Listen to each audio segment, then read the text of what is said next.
Selamat petang semua. Rasanya semua dah masuk kan dalam majlis kita petang ni. Cikgu Wong, Dr. Ling dan juga pembentang kita petang ini, Cikgu Tan dan juga semua guru-guru yang terlibat. Okey, kita akan memulakan majlis kita. Bismillahirrahmanirrahim. Assalamualaikum warahmatullahi wabarakatuh.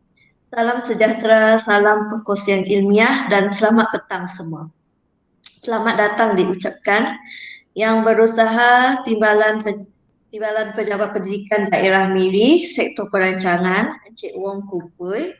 Seterusnya yang berusaha Dr. Ling Mei Tang, Penolong Sektor Perancangan PPD Miri. Yang berusaha Guru Besar SK Pujuk Corner, Cikgu Jacqueline Anak Kemping, merupakan tuan rumah bagi program kita pada petang ini. Okay, selamat datang. Tidak lupa juga dengan kehadiran pengurusi majlis Guru Besar Zon Lambir iaitu Cikgu Awang Rafiul bin Awang Sulaiman, Guru Besar NGB Zon Lambir yang tidak dapat saya sebut namanya satu persatu, Penolong Kanan Kurikulum SK Pujuk Corner Cikgu Alif bin Abdul Ghani, seluruh guru-guru prasekolah daerah Miri dan juga guru SK Pujuk Corner. Selamat datang ke Majlis Ilmiah Perkongsian Amalan PDPR Prasekolah SK Pujuk Corner. Selamat datang semua. Bagi memulakan serta memberkati majlis kita pada petang ini, majlis mempersilakan Ustaz Ahmad Syukri bin Husin bagi memimpin bacaan doa. Silakan.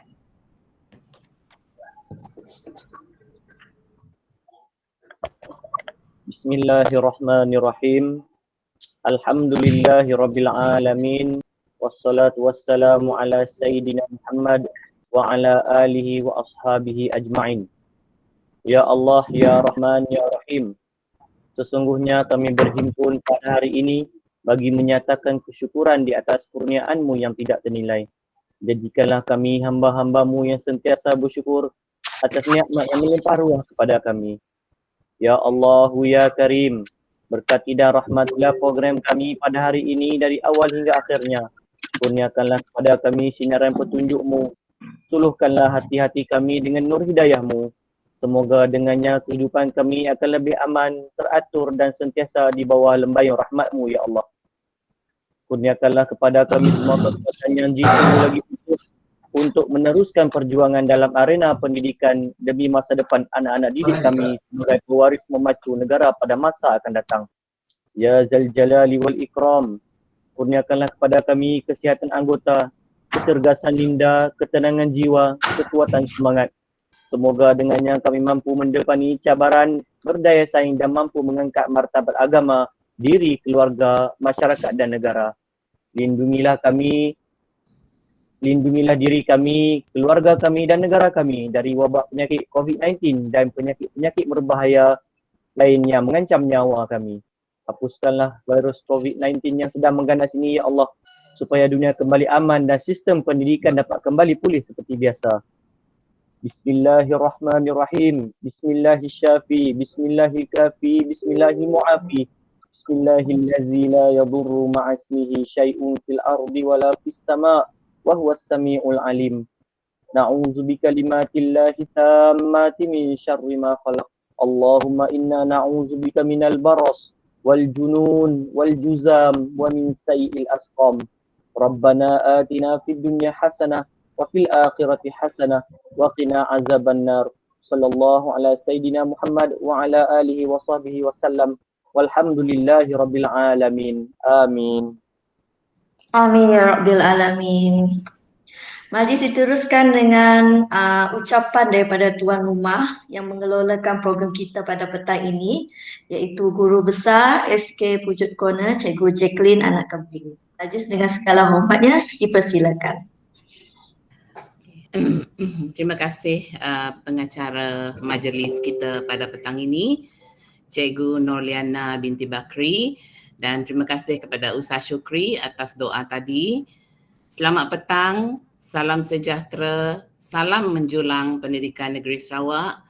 pada yang berusaha, Cikgu Wong Kung Kui, Timbalan Pegawai Pendidikan Daerah Miri, Sektor Pembelajaran PPD Miri, Dr. Ling Ting, Penolong PPD Sektor Perancangan, Cikgu Awang Rabil, jika dia adalah, saya belum tengok lagi, Guru Besar SK Kampung Bakam, Merangkap Pengerusi MGB Zon Lambir, Rakan Guru Besar MGB Zon Lambir, Barisan Penolong Kanan SK Pujut Corner, mungkin ada penolong kanan yang lain.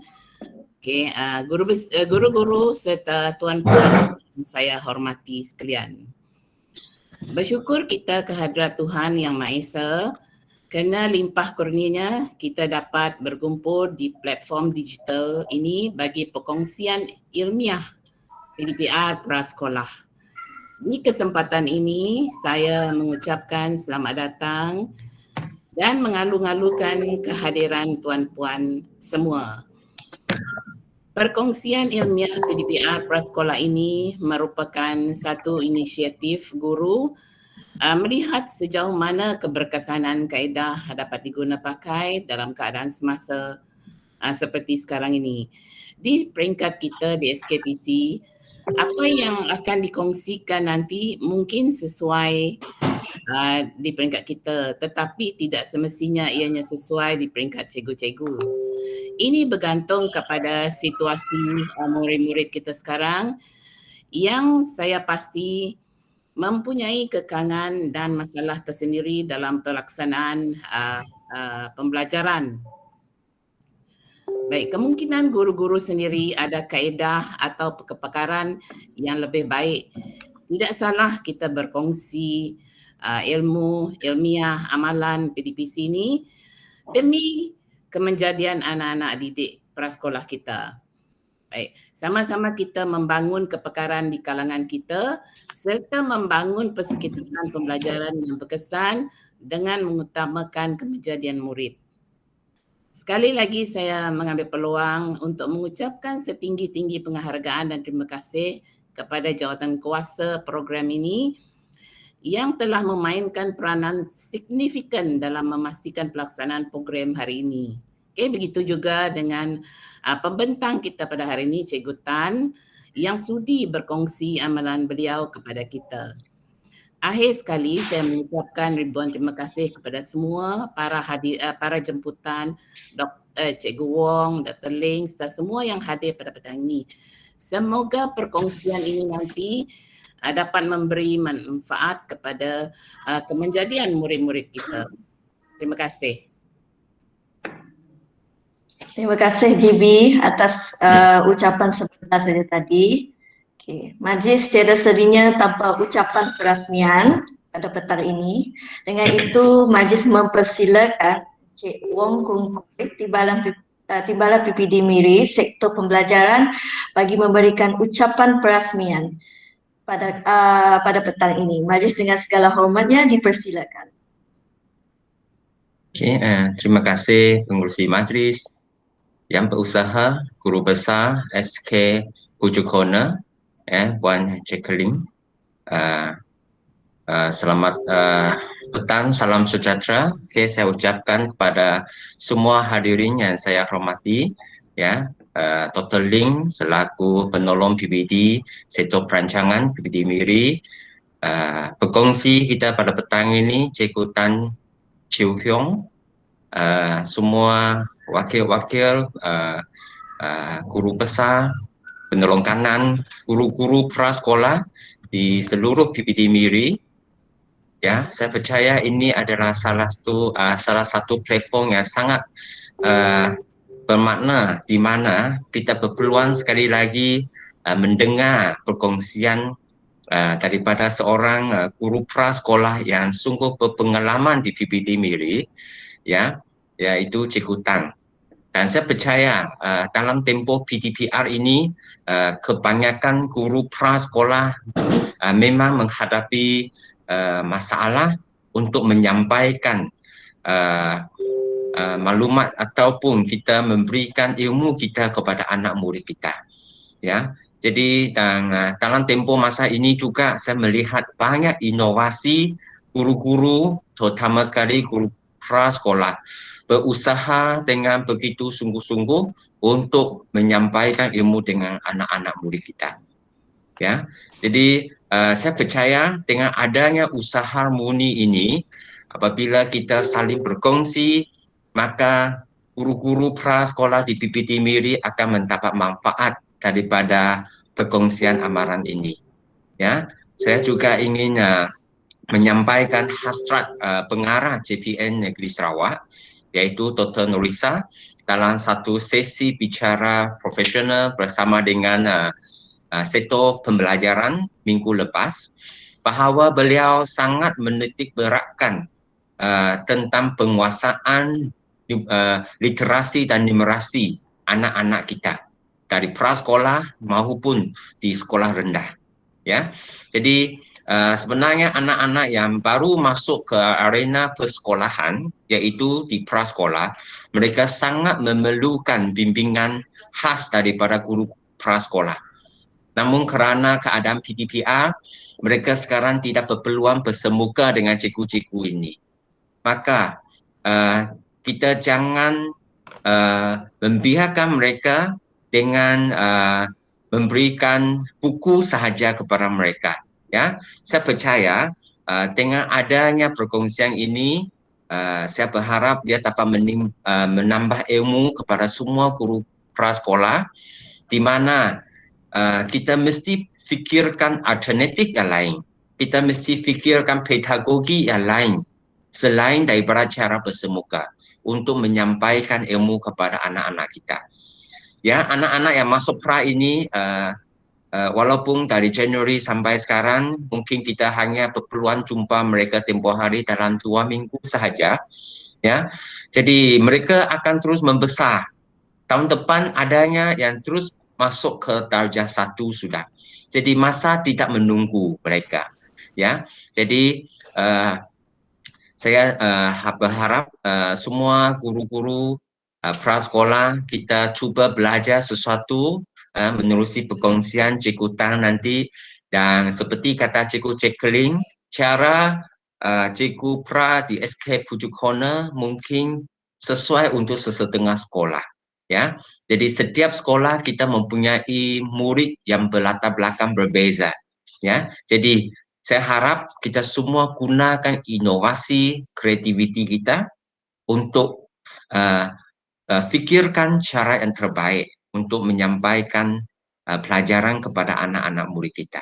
Okey, jadi saya sangat gembira melihat usaha SK Pujuk Corner dengan kerjasama Majlis Guru Besar Zong Lambil menganjurkan sesi perkongsian ini. Itulah sebabnya saya juga mohon guru besar agar sesi perkongsian ini tidak terhad kepada guru-guru di Zong Lambil. Ya, jadi kami buka untuk semua guru prasekolah di PPD Miri untuk memanfaatkan lebih ramai lagi guru yang mendidik anak-anak kita di prasekolah. Ya, jadi terima kasih kerana sudi memberikan luangan ini untuk kami sharekan ilmu ini kepada semua guru-guru di PPD Miri. Ya, dan tahniah diucapkan kepada pihak penganjur, dan juga terima kasih banyak-banyak kepada Cikgu Tang yang sudi memberikan ilmu kepada semua cikgu. Ya, jadi dengan ini saya mewakili PPD Miri untuk merasmikan sesi perkongsian amaran PTPR prasekolah SK Pujuk Corner bersama dengan Majlis Guru Besar Zong Lambil pada hari ini. Ya, tahniah dan selamat menimba ilmu dalam sesi ini.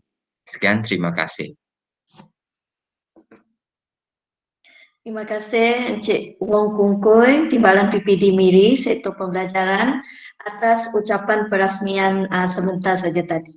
Baiklah, tanpa membuang masa, kita meneruskan cara utama kita pada petang ini, iaitu perkongsian amalan PDPR Prasekolah SK Pujuk Kona daripada Cikgu Tan Chiu Hiong, merupakan guru Prasekolah SK Pujuk Kona. Sebelum itu, izinkan saya memperkenalkan pepetang kita pada petang ini. Cikgu Tan Chiu Hiong merupakan guru Prasekolah SK Pujuk Kona. Beliau telah berkhidmat selama 30 tahun dalam option pendidikan awal kanak-kanak. Beliau juga merupakan guru cemerlang di sekolah SK Pujuk Kona. Sumbangan beliau dalam bidang pendidikan tidak lain tidak bukan ialah beliau merupakan jurulatih utama KPM, CPNS dan fasilitator bagi Kementerian Kebajikan Kesejahteraan Komuniti, Wanita, Keluarga dan Pembangunan Kanak-kanak. Baiklah, dengan ini saya mempersilakan Cikgu Tan Chiu Hiong bagi membentangkan perkongsian beliau. Dipersilakan.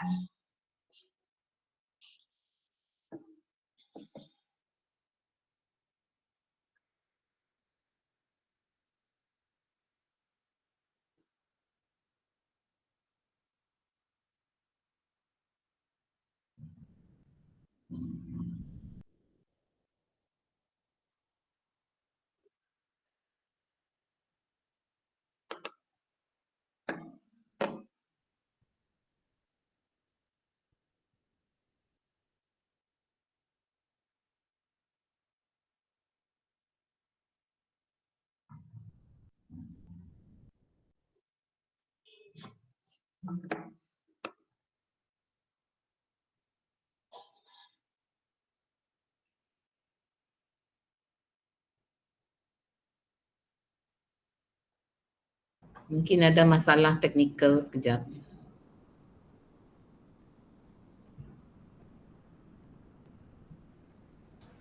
On microphone, madam.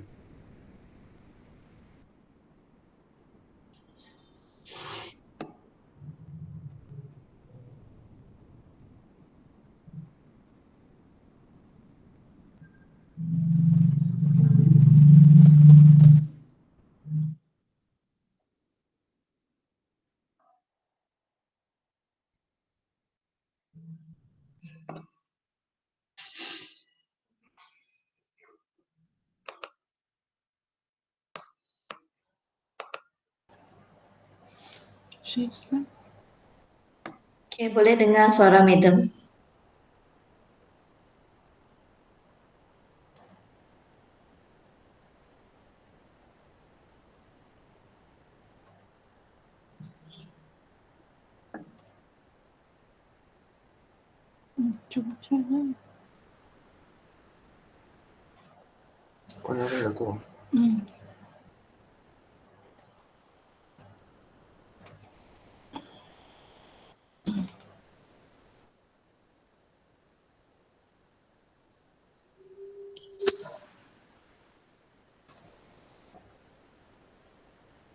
Okey. Boleh dengar semua? Boleh, boleh. Boleh. Okey. Okey, jelas. Terima kasih menunggu. Selamat petang. Saya ucapkan yang berusaha kepada Encik Wong Kong Kui, Timbalan PPD Sektor Pembelajaran, PPD Miri, Dr. Ling, penolong PPD Miri Sektor Perancangan yang berusaha, guru besar dan barisan PKPK SK Pujuk Kona dan semua guru besar dari Zon Lambel serta semua guru prasekolah yang disayangi. Okey, kita jumpa lagi. Saya hanya boleh nampak slide, tak nampak muka kamu semua. Okey, untuk topik-topik yang akan saya kongsi ini, kita akan fokus kepada kepentingan peranan ibu bapa pemimpin lain di sini. Bermaksud kadang-kadang saya dapati murid-murid Pujuk Kona, kebanyakan mereka ada dibimbing oleh kakak abang di rumah, orang lain di rumah. Itu diangkat sebagai pemimpin, pembimbing lain di rumah. Dan kedua adalah isu dan permasalahan guru, ibu bapa dan murid-murid prasekolah. Ketiga adalah perkongsian tentang proses PDPR bagi penguasaan kemahiran membaca di karangan anak murid prasekolah di prasekolah Pujuk Corner. Okay. 2 ini, 3 dan 4 ini dikongsi kerana melalui pemerhatian dan boleh dikatakan kajian saya yang ikut pengalaman tahun lepas, masa PDPR tahun lepas, dapati kemahiran membaca dengan pendekatan berasaskan projek itu memang agak susah dilaksanakan dengan sepenuhnya waktu PDPR. Jadi sebab itu 2, 3 dan 4 tu dikongsikan. Selepas tu kita buat rumusan untuk ni. Sekejap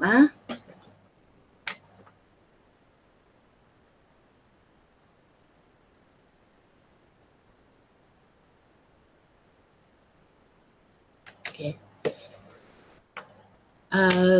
Dan sebelum saya lanjutkan, saya ingin nak buat catatan di sini, iaitu perkongsian pengisian untuk perkongsian ini merupakan satu dapatan dari pengalaman serta dikatakan kajian dalam keadaan situasi sebenar bersama dengan anak murid prasekolah, ibu bapa dan guru pra di SK Pujuk Corner sepanjang untuk tahun ni.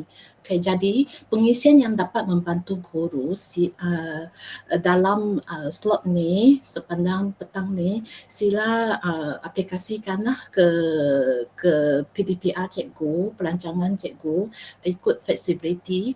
Jika para peserta ada cadangan yang lain, sila dialur-alurkan untuk berkongsi sama. Pendek kata, kalau saya bentangkan slide ini, kalau cikgu ada info yang tambahan tu boleh terus kemukakan sahaja. Okay? Jadi izinkan saya masuk ke slide seterusnya, iaitu membimbing anak murid kesayangan kita semasa PDPR dalam tempoh pandemik ini. Dia memang sangat mencabarlah. Khasnya banyak halangan kengkangan. Okay? Kita tahu ibu bapa adalah pendidikan awal pertama sejak anak dilahirkan sepanjang umur mereka, sepanjang hajat mereka lah. Okay, sebelum pandemik ini, guru mengambil tugas sebagai ibu bapa. Okay? Ibu bapa ni, ini ibu bapa ambil alih tugas sebagai pemimpin untuk menyokong pengajaran guru untuk didik anak di rumah. Okay, selepas mereka balik dari sekolah. Tapi sejak pandemik COVID ni, ibu bapa mengambil tugas sebagai guru di rumah. Okay, jadi peranan sepenuhnya masa untuk didik dan menyokong pembelajaran anak di rumah.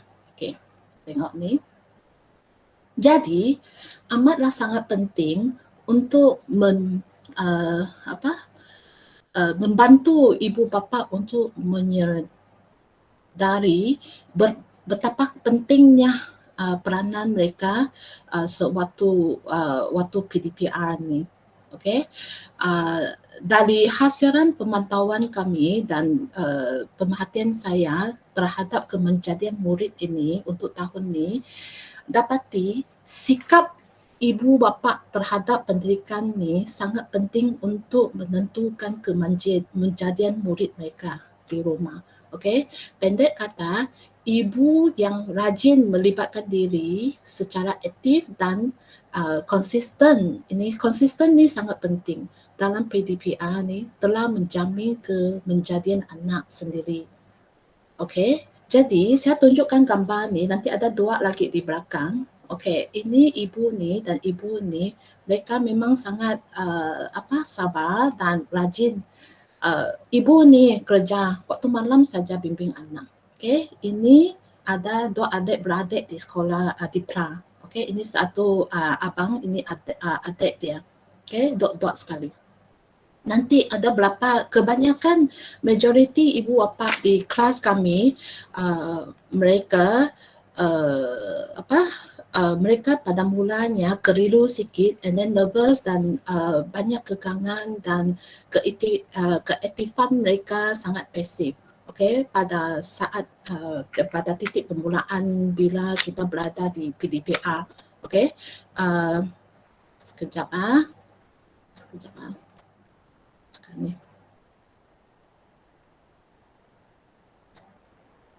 Sekejap minta sekejap.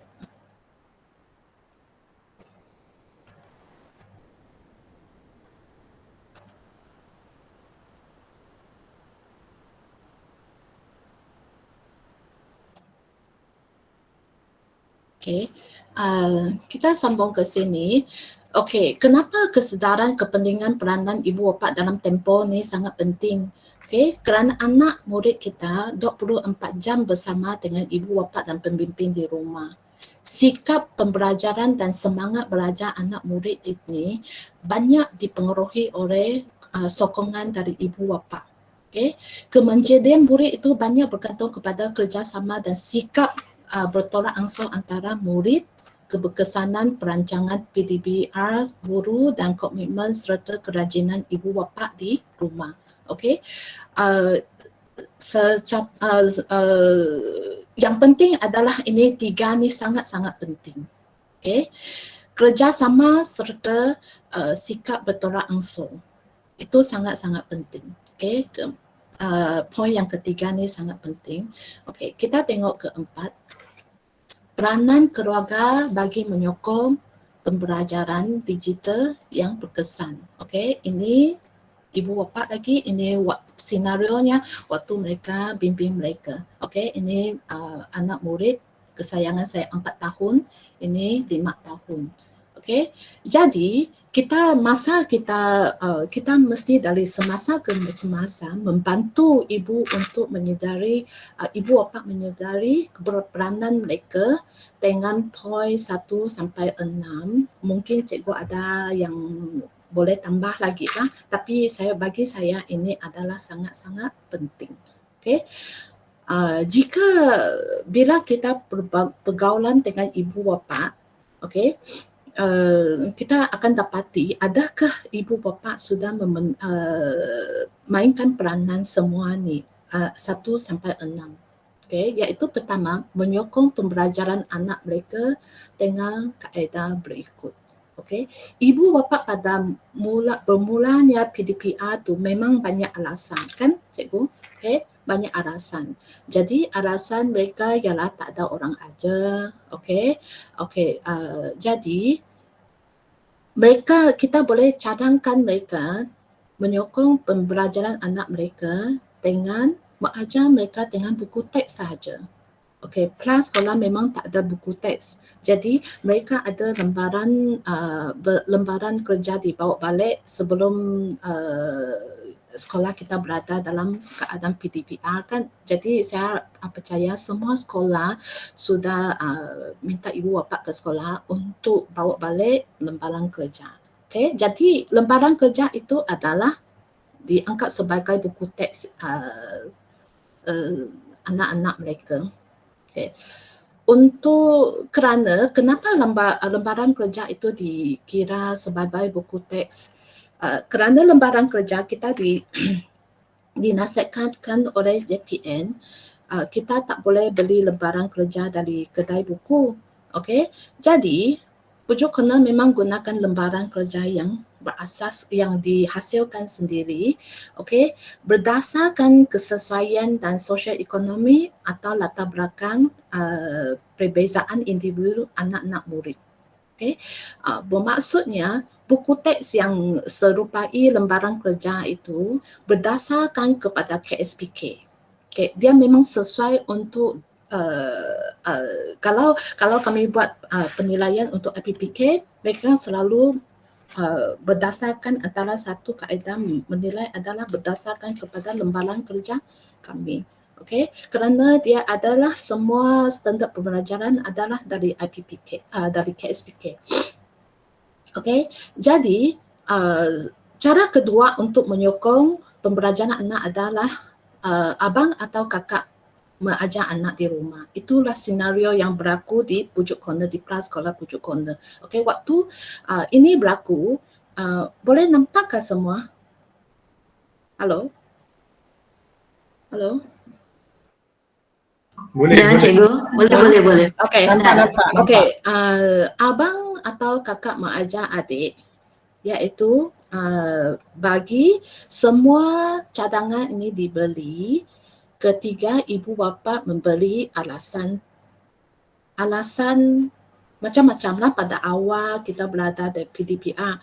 Okey, saya tak pandai ajar cikgu, jadi suruh abang atau kakak ajar. Itu cadangan kami lah. Okey, membaca bersama dengan anak dan menggerakkan anak membaca lebih dan menyediakan bahan bacaan. Okey, seterusnya adalah yang selalu kita tiap-tiap hari kita buat, iaitu pembelajaran secara luar tarian, iaitu Telegram kelas. Okey, kelas kami gunakan Telegram kelas saja. Okey, kelas sebelah gunakan WhatsApp kan Cikgu Noh Faiza? Cikgu Noh Ya, Faiza. Cikgu Tan. Ya, kami tak gunakan ni saja selepas perbincangan dengan ibu bapa. Jadi alternatif yang lain adalah minta orang lain untuk ajar anak. Okey, ini hanya jiran, anak jiran. Okay, anak jiran tak boleh. Okay, jadi ini mereka tolak. Cara ini mereka tidak. Okay, jadi ada satu cara yang adalah download bahan pendidikan secara online dan bagi tambahan. Ini sebagai pembelajaran sisipan. Okay, sampingan. Okay, kedua adalah mewujudkan persekitaran pembelajaran kondusif. Okay, iaitu sangat penting untuk mewujudkan suasana yang harmoni di mana ibu bapa sebagai role model untuk pengurusan emosi. Kerana saya highlight di sini kerana dalam keadaan sekarang orang yang sebelum pandemik COVID ni, orang yang insan yang sangat normal, sangat sehat dari mentally, emotionally, kalau berada terlalu lama tidak keluar, memang mereka emotionally dengan mentally akan rasa stres. Jadi ibu bapa mesti uruskan emosi sendiri dulu, okay, sebelum didik anak mereka di rumah, okay, dengan congkak kata. Sebab itu, okay, kami ada congkak kata bahawa we love, we care and we learn. Okay, kita bagi kasih sayang kepada anak murid kita, anak-anak sendiri, barulah mereka sudi untuk belajar. Okay. Ketiga adalah mencari penyelesaian secara kreatif dan inovatif ketika menghadapi cabaran dari platform pembelajaran. Okey, kawasan di perumahan di Pujuk Corner memang kawasan setinggan. Okey, semua yang pass by Pujuk Corner nampak. Jadi mereka memang ada masalah tidak cukup disebabkan banyak ibu bapa mereka hilang kerja atau tidak kerja atau gaji mereka adalah dikira harian. Jadi tak kerja, tak ada income lah. Jadi mereka ada menghadapi masalah untuk kos data internet. Okey. Jadi boleh bagi mereka cadangan program pembelajaran melalui radio atau TV. Okay. Bekaran elektrik pun kena cari inisiatif untuk selesai dan waktu bersama dengan anak disebabkan ibu bapa itu waktu siang kerja, waktu malam sahaja. Sebab itu dari sini alasan ibu bapa katakan waktu siang mereka tak dapat bimbing anak, waktu malam mereka bimbing. Pendek kata, cikgu kena korbankan masa untuk semak kertas tugasan mereka waktu malam atau keesokan hari. Okey, janji mereka hantar. Janji kemenjadian murid itu terjadi. Itu saja. Okey. Jadi inisiatif untuk kreativiti untuk menyelesaikan masalah telefon bimbit atau laptop antara adik beradik. Ini pun sebagai antara satu masalah yang dihadapi di kelas sekolah Pujuk Corner. Okay. Jadi semua masalah ini cikgu bukan serah kepada ibu bapa untuk selesai sendiri saja. Kalau serahkan semua masalah ni kepada ibu bapa untuk selesai sendiri, mereka akan lebih penting berkamaran makanan di rumah dari masalah-masalah ni. Jadi kita sebagai cikgu kena selalu selalu membantu mereka untuk cari solution. Okay? Dan ini yang satu lagi, kurang mahir dalam aplikasikan pembelajaran dalam talian. Okay? Ini adalah satu masalah juga. Jadi kesemua masalah ni melalui pengalaman kami ada dua orang sumber yang kita boleh bantu ibu bapa ni, iaitu kita sendiri bantu atau orang dewasa, anak-anak yang lebih dewasa di rumah boleh bantu ibu bapa ni. Okay? Dan seterusnya peranan ibu bapa seterusnya adalah selalu bekerjasama dengan guru. Okay? Ini sangat penting. Okay? Dan hantar tugasan secara konsisten. Ini bagi saya adalah sangat-sangat penting. Nanti kita akan lebih bincangkan ini lebih lagi seterusnya, dan merapatkan hubungan sendiri dengan anak melalui PDPA, iaitu anak dengan ini adalah satu amalan yang sangat baik. Okay? Walaupun sepatutnya ini yang berlaku, okay, sebelum atau selepas PDPA. Okay? Jadi kita gunakan peluang ini untuk mendidik, melatih ibu bapa untuk membimbing kerja anak mereka di rumah. Okay?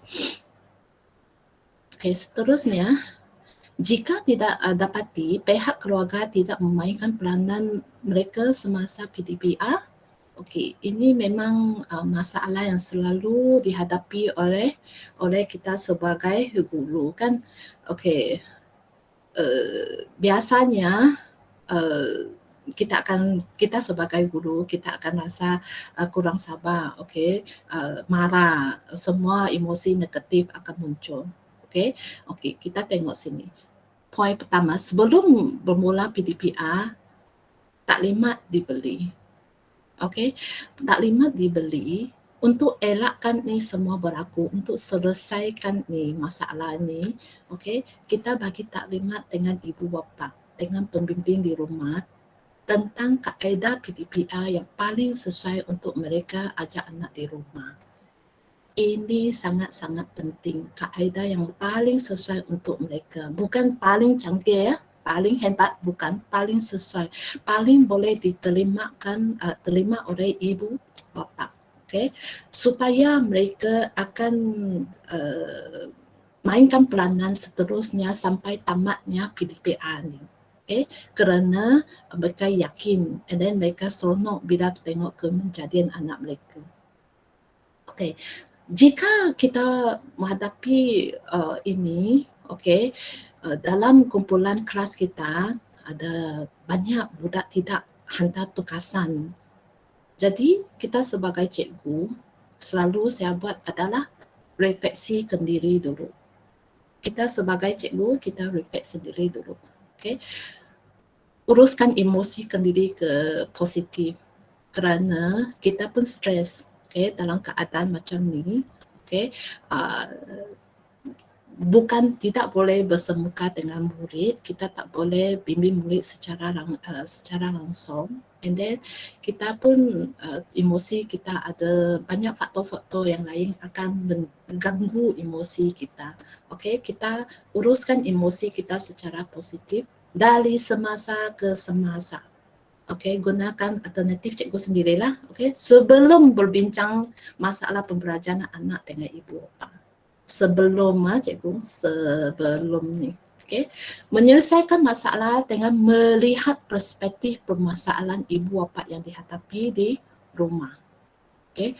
Melihat perspektif mereka, bukan melihat, saya bagi contoh, kalau kita tak kawakan emosi sendiri, kita akan, kenapa Ahmad ni belum hantar, itulah menolak kita lah, kita akan rasa tak puas hati, kenapa budak ni langsung tidak muncul dalam grup, tugasan pun tak nampak, kita itu semua emosi negatif kita.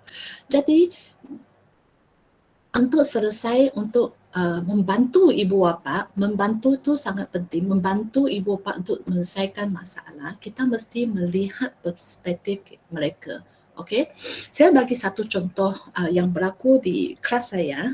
Okay, bulan Jun bulan Jun sebelum kita PDPR kita mula pada April kan, okey, sampai Mei, mereka ikut konsisten selepas bagi taklimat, okey, tengah aplikasi tu yang PDPR tu mereka okey. When sampai Jun selepas gawai tu, saya dapati penghantara tugasan dan respon keaktifan ibu bapa dalam Telegram kelas itu sangat-sangat pasif. Okey.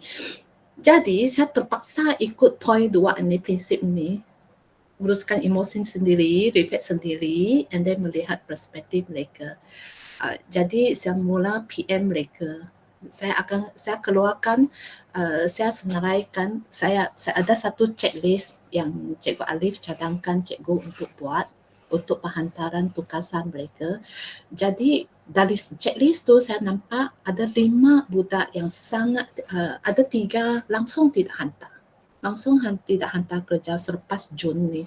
And then 2 itu kadang-kadang hantar, kadang-kadang tak hantar. Jadi saya untuk melihat perspektif mereka, permasalahan ibu bapa yang mereka di rumah, jadi saya PM mereka, call mereka.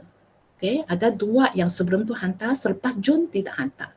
Okay, bila saya lihat perspektif mereka, saya tidak rasa stres lagi. Saya rasa sangat kasihan dengan mereka. Okay, saya call mereka, PM mereka, dapati kerana habis makanan mereka di rumah habis sudah. Okay, sebab itu semua bila keperluan asas makanan ni tidak dipenuhi, memang semua semangat tak ada. Jadi kalau kita melihat perspektif mereka di sini, emosi kita akan tukar ke positif, iaitu ingin nak bantu mereka. Jadi ini satu cerita panjang. Kita masuk ke sini. Selepas tu ada pihak sekolah membantu atas bimbingan guru besar dan barisan PKPK. Okay. Selepas tu makanan dibeli, bekalan dibeli oleh pihak sekolah. Mereka hidup semula, and then mereka bila dalam minggu tu, keesokan mereka sambung balik keaktifan mereka dalam Telegram kelas tu. Jadi ini adalah kisah benar, cikgu. Ini adalah kisah benar kerana makanan memang adalah keperluan asas manusia. Okay? Dan ketiga adalah jika ibu bapa tidak main peranan, tidak aktif dalam Telegram kelas, okay? Jadi kaedah dan perancangan PDPR perlu diubah sesuai. Okay? Dengan mempertimbangkan permintaan dan kesesuaian waktu dan keadaan ibu bapa anak murid mereka. Kenapa dari 1, 2, 3, 4, 5 semua saya minta cikgu melihat perspektif ibu bapa. Okay? Bukan dari perspektif kita sebagai cikgu. Seperti yang saya sebutkan tadi, sekarang kita minta ibu bapa untuk bantu kita ajar anak murid kita. Okay? Kita minta bantuan mereka. Okay? Kita tak boleh bersemuka, kita minta bantuan mereka. Jadi kalau kita nak minta bantuan mereka, kita kena selesai sebahagian masalah mereka dulu, baru mereka sudi nak bantu. Bila mereka mula sudi nak bantu, kita akan bimbing mereka. Okay, bila sampai ke tahap di mana dia tengok keusahaan mereka sendiri untuk membantu atas keyakinan dibeli oleh cikgu, mereka nampak kemenjadian anak sendiri, jadi mereka kehangatan untuk ajak anak mereka semakin hangat, semakin tinggi. Okay? Dan di sini keadaan tu, okay, kita balik ke sini. Okay, ini saya sudah sentuh tadi. Okay, di sini saya ingin sentuhkan di sini, iaitu kenapa saya katakan kaedah dan perancangan PDPR itu perlu diubah sesuai, jangan ikut yang normal lagi. Tengok ni ya. Kalaulah kita gunakan kaedah, kita ikut banyak GM perkongsian sana sini kan, kita nampak sangat banyak kaedah yang sangat canggih. Okey, jadi kita nak ikut. Okey, bila tak ikut tapi tidak sesuai untuk ibu bapa, untuk ability ibu bapa untuk gunakan dia. Jadi tetapi tidak bersesuai dengan ability ibu bapa untuk bimbing anak. Jadi masalah yang timbul adalah pelibatan pasif dengan bimbing bahan pembelajaran dengan bahan yang boleh bahan yang pengajaran yang cikgu dalam PDPR tu bahan yang perlu dibeli dari luar. Menangkan sekarang SOP dicadangkan semua stay at home. Jadi semua faktor-faktor ni kita kena mempertimbangkan. Jadi kita kena ubah sesuai ikut permintaan dan kesesuaian keadaan ibu bapa. Okay. Untuk yang keempat, jika terlibat dengan isu dan permasalahan yang agak sensitif, contohnya anak yang lain sudah boleh membaca, tapi anak dia banyak tercicil. Jadi minta cikgu PM atau panggil kepada ibu bapa. Dengan niat untuk membantu mereka, ini adalah sangat penting. Bila niat kita itu ada untuk bantu mereka, ibu bapa tidak akan jadi sensitif. Jadi jika kes tercicil dari pembelajaran, membimbing ibu bapa dengan sasaran pembelajaran anak mampu dilakukan ibu bapa. Contohnya, kalau anak sekarang sudah Ogos, anak-anak ni hanya boleh baru mula nak bunyikan huruf. Jadi contoh di sini, maksud di sini adalah cikgu jangan setkan harapan ekspektasi cikgu terhadap murid berkenaan terlalu tinggi bersamaan dengan murid-murid yang lain, tetapi perlu ikut kemampuan kemampuan dan perbezaan individu murid tersebut. Selepas keyakinan diri diperolehi dari sasaran yang tercapai, barulah meningkatkan sasaran yang lebih rumit dan tinggi. Kerana ibu bapa tidak pernah dilatih secara formal menjadi cikgu kan. Jadi kita perlu bantu mereka. Izinkan saya ke slide seterusnya. Faktor kenapa ibu bapa apa faktor dan isu yang mempengaruhi ability ibu bapa untuk menyumbang ke arah PDPR? Kita menghadapi banyak kekangan, halangan masa PDPR ni. Saya juga cikgu, saya faham. Jadi kita kena faham ni semua supaya masalah ni kita boleh selesai. Kita kena faham peranan dan gaya keibubapaan telah dibentuk sebelum PDPR. Oleh kepercayaan, persepsi dan pengalaman ibu bapa sebelum COVID ni. Jadi dalam tempoh yang singkat ini agak susah untuk ubah sikap gaya keibubapaan ibu bapa mereka. Boleh faham cikgu? Ada soalan setakat ni? Halo, cikgu ada dalam? Halo? Boleh ada. Okey, Ona. Yang kedua adalah permintaan guru dan pihak sekolah terhadap penlibatan ibu bapa secara aktif. Kurang aktif perlu dikaji secara, kalau mereka kurang aktif, kena kaji secara mendalam dan membantu mereka. Bukan salahkan mereka, tetapi membantu mereka. Bayangkan sebelum ni, anak tiap-tiap hari ke sekolah. Sekarang anak tiap-tiap hari di rumah. Mereka stres juga. Jadi status sosial ekonomi ibu bapa yang mempengaruhi kesediaan kemahiran ilmu, tenaga dan masa ibu bapa juga menjadi satu faktor untuk mempengaruhi ability ibu bapa. Contohnya contoh ni sudah saya terangkan tadi. Kita keempat, keyakinan diri ibu bapa. Didapati pada tahun lepas, okey, tahun lepas atau tahun ni lah, awal tahun diumumkan PDPR, okey, kebanyakan ibu bapa tidak kurang keyakinan untuk bimbing anak sendiri, okey. Jadi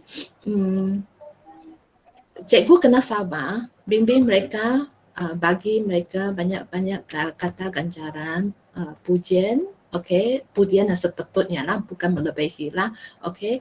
Selalu bersikap positif terhadap apa yang mereka komplain, okey. Jadi bantu mereka supaya sekali keyakinan mereka akan meningkat hasil dari kepuasan diri ketika melihat kemenjadian anak mereka. Okay. Sikap pengasuhan ibu bapa yang tidak mementingkan pendidikan anak sendiri juga menjadi satu faktor yang sangat besar. Okay. Untuk kumpulan ibu bapa ni, yang 5 ni, kelas saya pun ada. Okay. Pada mulanya bulan April dan Mei, mereka memang sejuk saja dalam Telegram kelas. Okay. Bila saya buat penilaian, suruh ibu bapa rakamkan video anak yang lain membaca, share dalam grup. Pandai juga mereka nervous bila tengok anak yang lain sudah pandai baca tapi anak sendiri belum. Jadi pandai juga mereka PM saya. Jadi ibu bapa yang ini saya tak banyak tegur, saya gunakan cara lain untuk rangsangkan mereka. Okey. Seterusnya adalah ini kaedah PDPI yang digunakan di prasekolah pujuk kena. Okey. Walaupun terdapat banyak kaedah yang lain lebih canggih dan berkesan, tetapi ianya merupakan satu tekanan kepada ibu bapa di sekolah kami, okey, di kelas kami untuk menguasai kemahirannya. Dan ramai ibu bapa hanya bersama dengan anak pada waktu malam. Okey. Pada mulanya saya ingin nak gunakan Telegram sebagai GM, kan Telegram boleh gunakan GM kerana saya dapati banyak ibu bapa beritahu mereka tak cukup duit untuk beli data. Jadi saya fikir nak gunakan Telegram kelas sebagai GM, kan Telegram boleh jadi GM Google Meet. Bila saya postkan kaedah dalam bentuk YouTube untuk ajar mereka gunakan Telegram sebagai GM, majoriti mereka tolak. Mereka terus terang dalam Telegram katakan mereka tak suka, tidak pandai. Jadi masa itu sudah bulan Jun. Jadi mereka terus terang beritahu saya bahawa mereka lebih suka pada kaedah yang Telegram kelas sahaja. Supaya mereka waktu malam balik ke rumah mereka dapat tengok balik Telegram yang cikgu ajar tu dan bimbing anak mereka. Sebab itu tadi guru besar sudah sentuh bahawa kaedah PDPI yang digunakan di prasekolah pujuk kena sangat-sangat simple. Okey. Itu yang dikehendaki oleh ibu bapa. Kita kena memenuhi kehendak kesesuaian ability ibu bapa kerana kita perlukan bantuan mereka untuk ajar anak murid kita. Okey. Dan selepas berbincang dengan ibu bapa atas persetujuan ibu bapa, jadi kaedah yang kami gunakan adalah aplikasi Telegram Kelas, video dari YouTube dan lembaran interaktif dan lembaran yang dibawa balik ikut semester. Okey.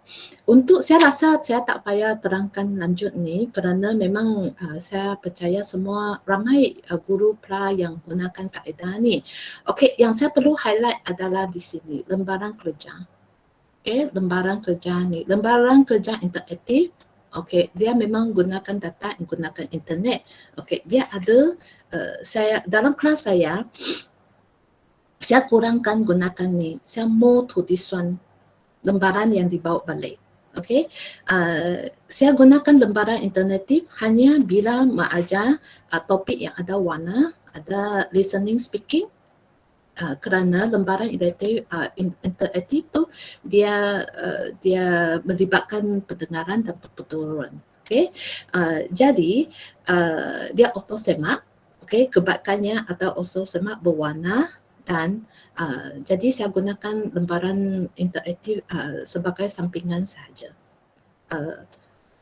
Saya guna lebih kepada lembaran kerja yang perlu kita semak kerana ini boleh elak anak murid kita yang kecil tu kasih mereka selalu pegang handphone.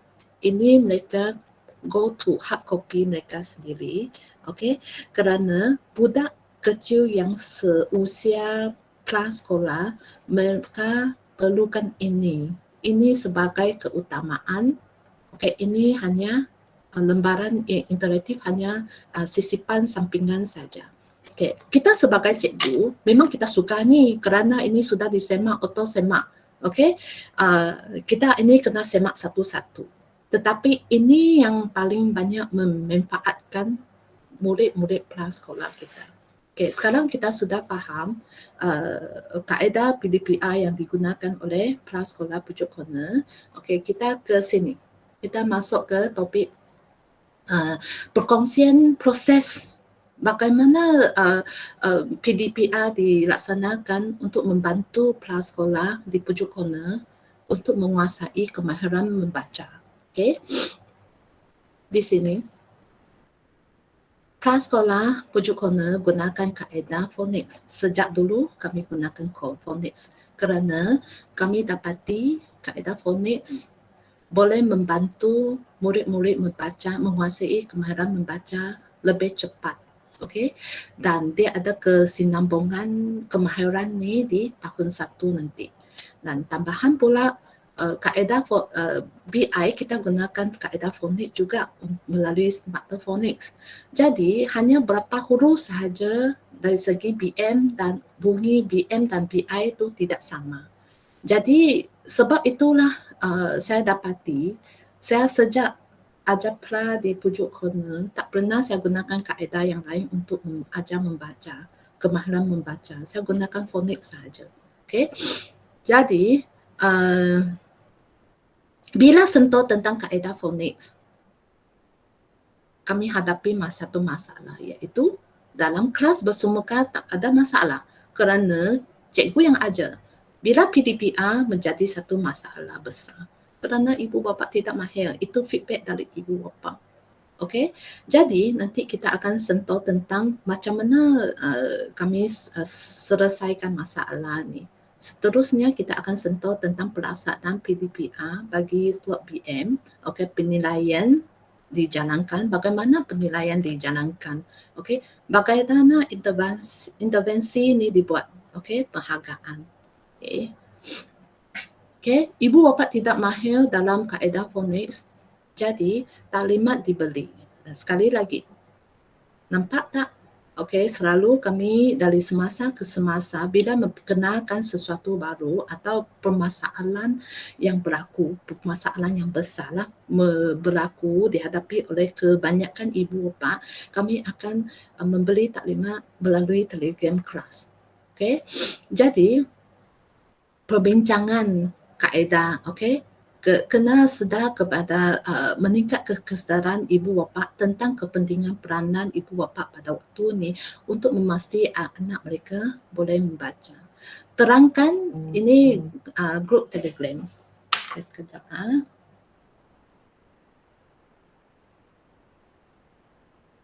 Ini grup Telegram untuk 4 tahun. Pada bulan April, anak-anak yang 4 tahun ni belum ke sekolah. Mereka ibu bapa belum berani hantar. Jadi kami asingkan 2 grup kelas, iaitu 4 tahun satu grup, 5 tahun satu grup. Jadi awal tahun April, sejak bermulanya PDPR, jadi saya bincang tentang sasaran tentang kemahiran membaca tu dengan anak-anak, beritahu dengan ibu bapa. Supaya mereka tahu destinasi anak mereka sampai hujung tahun tu sampai mana. Apakah harapan ibu cikgu dan sasaran mereka perlu bersama dengan cikgu. Seterusnya dalam taklimat kami memperkenalkan kaedah fonik dengan sebabnya. Kenapa? Sebab yang saya terangkan tadi. Kenapa cikgu di guru pra di Pucuk Corner gunakan kaedah phonics. Dan perbincangan cara alternatif bagi membantu ibu bapa menyelesaikan masalah tidak pandai ajar dengan kaedah phonics. Kami gunakan rakam pengajaran guru Okey, ibu bapa hanya ulangi video tu saja. Jadi selesai masalah ni. Okey, ibu bapa tak payah ajar. Okey, tapi mereka mainkan video tu saja. Kalau sekali anak belum menguasai, okey, ulangi. Waktu biasa weekday tak dapat, weekend ulang banyak-banyak kali sampai mereka menguasai. Okey, kaedah digunakan bagi membantu ibu bapa yang tidak mahir membimbing kaedah. Okey, jadi akibat jika belum menguasai, terdapat masalah tercicil.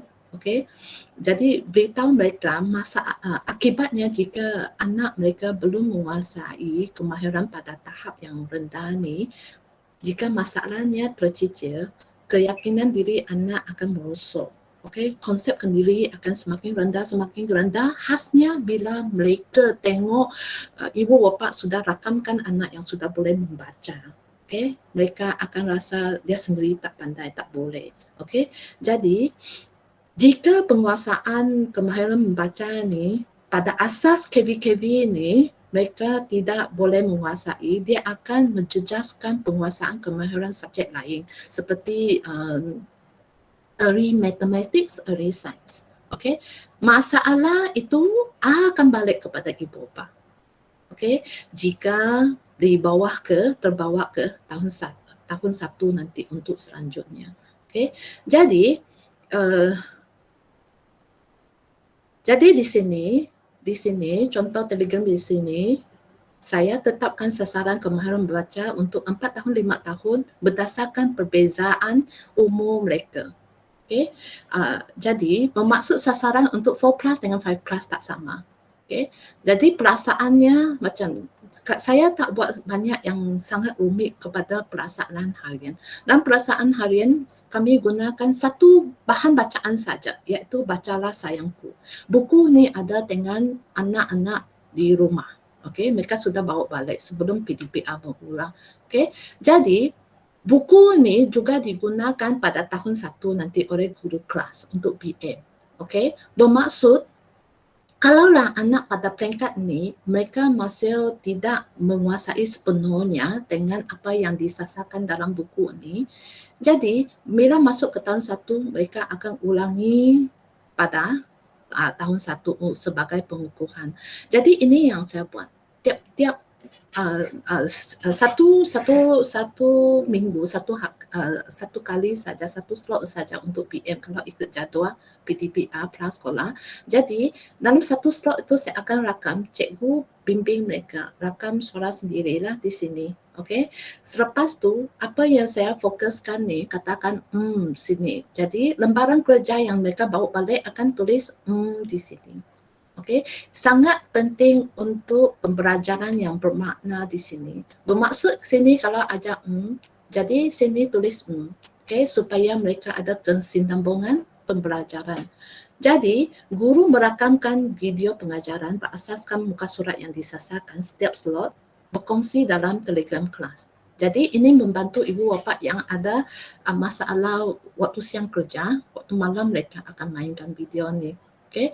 Okey, rakaman video ni diulang semula pada setiap hari Jumaat bagi membantu murid-murid yang belum menguasai.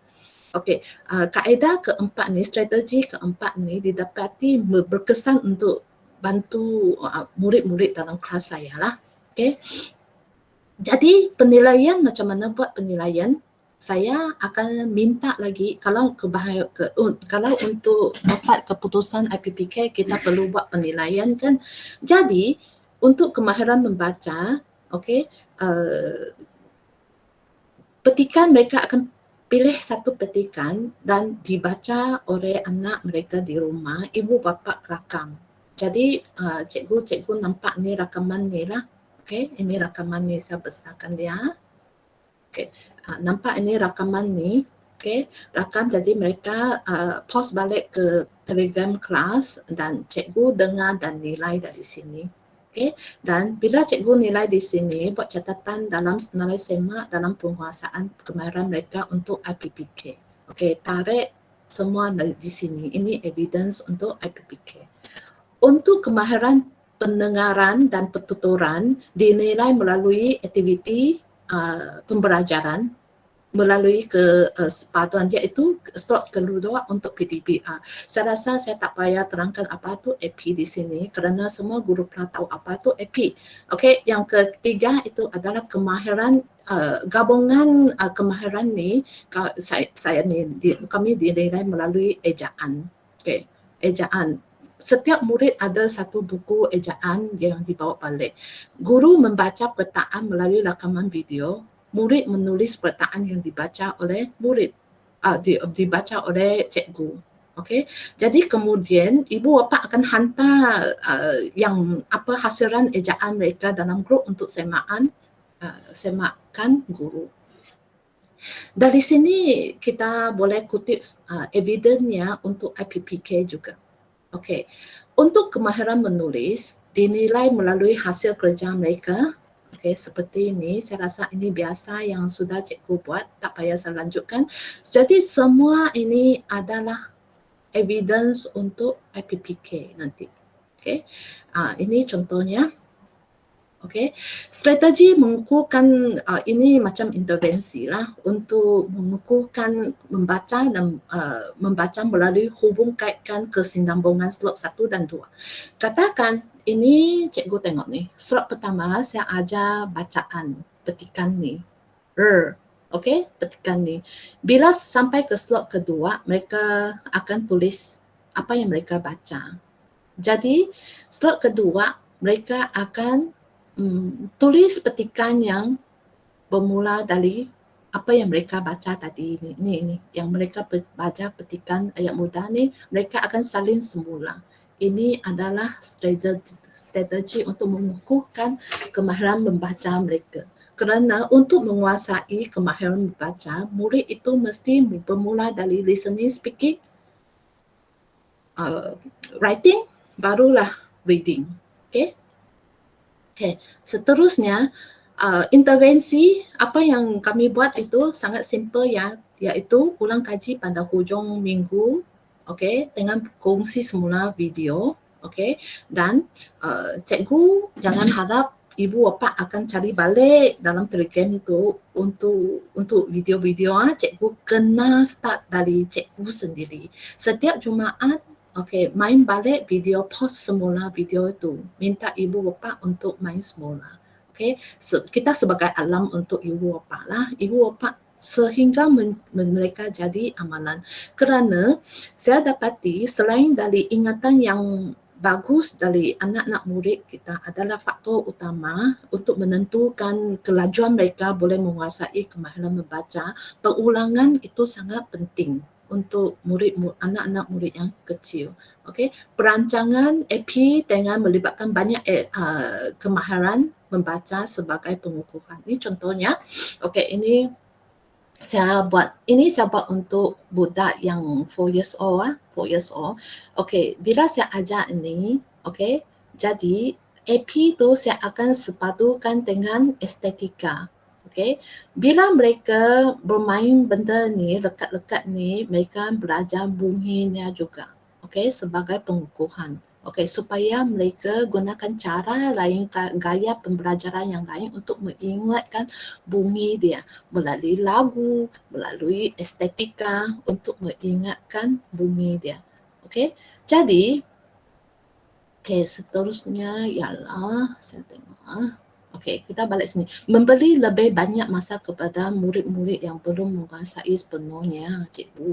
Okey, kita jangan setarakan tempo untuk menguasai untuk 25 murid kita. Okey, ada budak yang belajar menguasai dengan lambat, ada yang cepat. Okey, kita saya rasa semua cikgu faham ni ya, bagi mereka lebih masa. Selalu ibu bapa PM kepada saya, macam mana cikgu anak saya belum pandai membaca, okey, pada awal tahun, tapi budak-budak yang lain dalam kelas sudah. Selalu saya beritahu ibu bapa, bagi dia masa, mama, okey, jangan marah dia, okey, supaya mereka menguasai kemahiran membaca dalam keadaan yang seronok dengan get happy. Okey, jangan ancam mereka, jangan sampai ada ibu bapa ancam anak sendiri, kamu tak belajar baca ni, nanti polis tangkap kamu.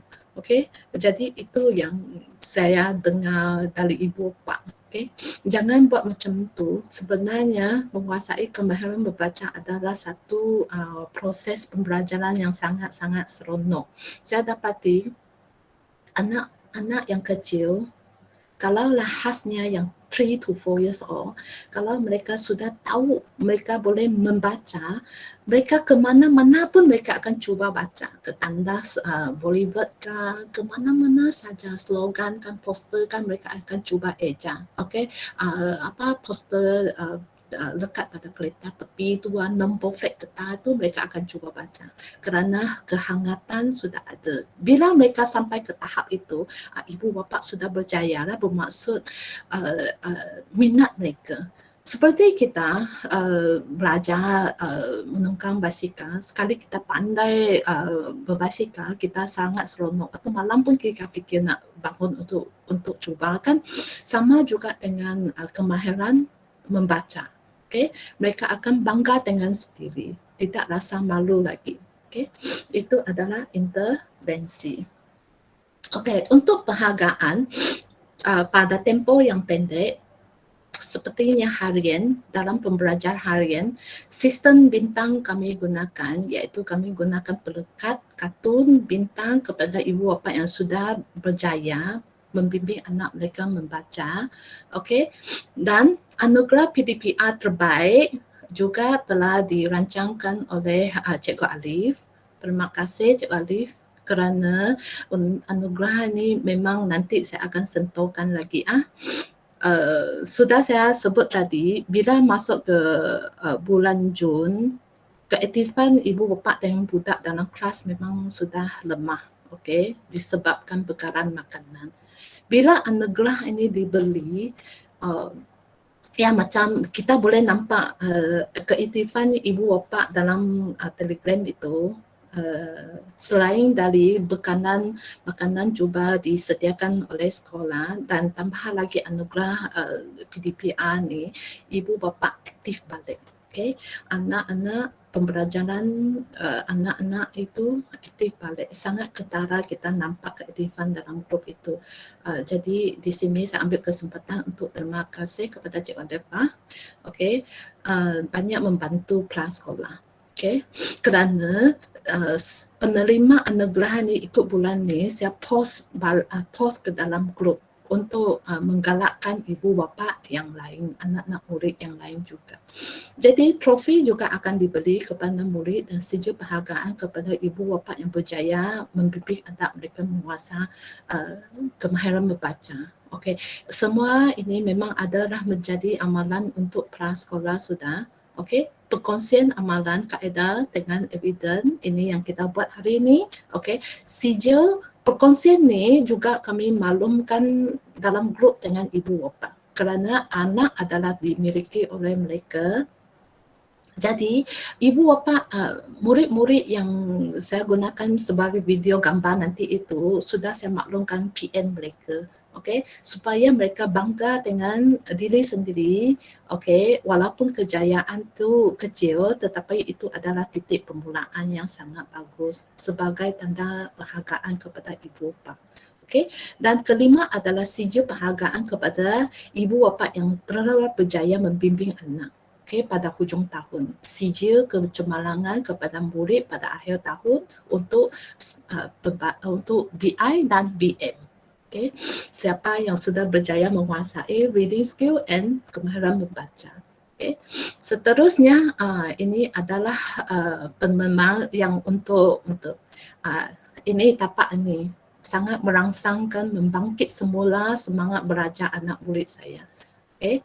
Ini adalah dirancangkan oleh Cikgu Alif. Okay. PK sekolah. Jadi saya sangat terharu dengan inisiatif ini kerana dia memang membantu. Sampai ada ibu bapa PM tanya saya, bila anak saya akan terima anugerah ini. Bermaksud benda ni sangat membantu, bermaksud mereka ada sasaran. Sekali mereka ada sasaran, keaktifan mereka untuk belajar akan semula. Okay, ini untuk bulan Jun. Okay, ini untuk bulan Jun. Ini 4 tahun, ini 4 tahun, ini 5 tahun. Okay, ini bulan Julai. Okay, Julai. Ini Jun dan Julai penerimaan dia. Okay. Cikgu Tan, Oi, kami tak ada slide yang penghargaan. Tak ada nampak. Ya kah? Yang tak ada, okay. cuma nampak penilaian Ada? saja. Nampak sekarang? Nampak sekarang? Belum Cikgu Tan, belum. Belum ada. Masih dekat penilaian tadi itu. Iya kah? Ya. Oh, sekarang cikgu baru beritahu saya. Nampak? Nampak kah? Belum. Madam kena share balik tu. Okay. Saya share balik. Dah stop dah presentation. Ya, bagi saya masa. Okay.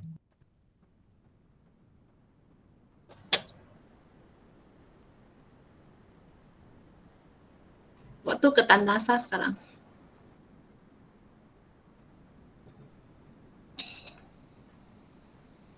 Sekejap dia masih sedang jalan tu.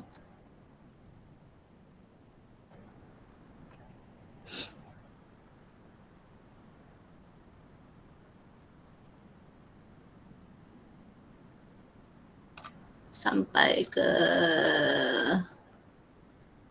sini.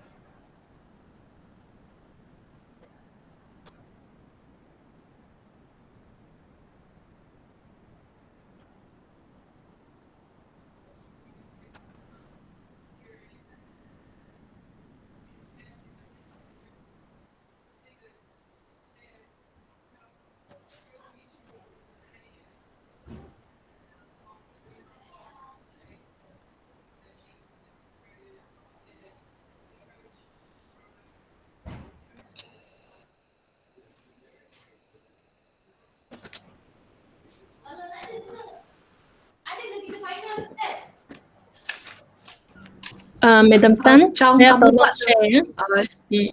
Okay. Ke Anugerah tu, Cikgu Chong. Thank you. Besarkan dia boleh, Chong? Okay. Okay. Boleh saya sambung? Saya sambung. Okay, klik. Boleh. Pass. Cikgu Chong. Cikgu Chong. Cikgu Chong. Kamu nak slide yang mana satu? Yang anugerah tadi. Okay. Tidak. Yang anugerah tadi yang Cikgu Alif tu. Yang ni? Bukan ni. Ini. Ya. Besarkan dia, Cikgu Chong.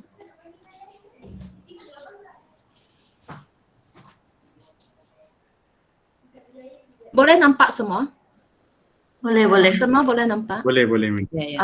Kita sambung. Kita sambung. Terima kasih. Tunggu. Okay. Next slide. Cikgu Chong. Cikgu Chong.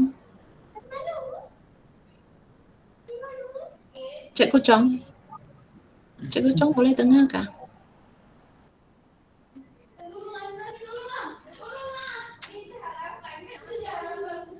Cikgu Chong.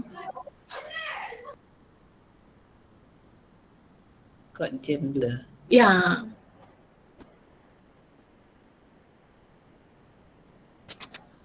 Sekejap saya message Cikgu Chong. Cikgu Chong tak dengar saya rasa.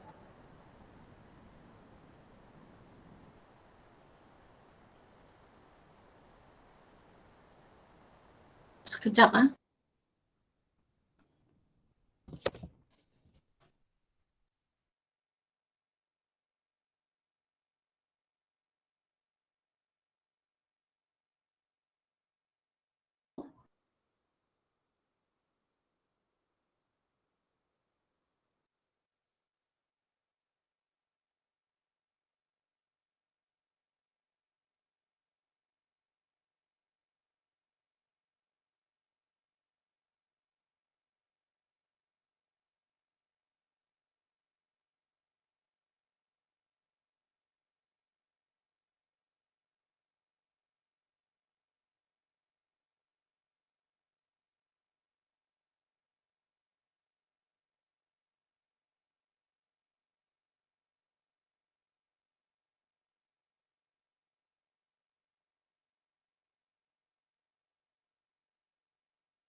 Okey, nampak Madam, boleh teruskan.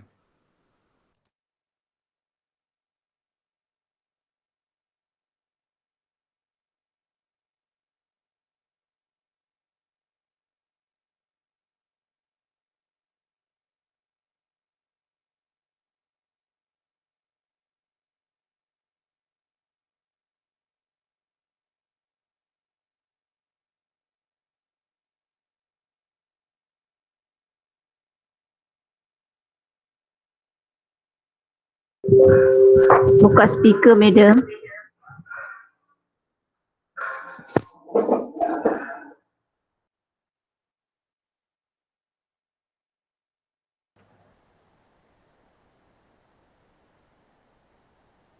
Nampak? Okey, nampak. Nampak Madam, nampak.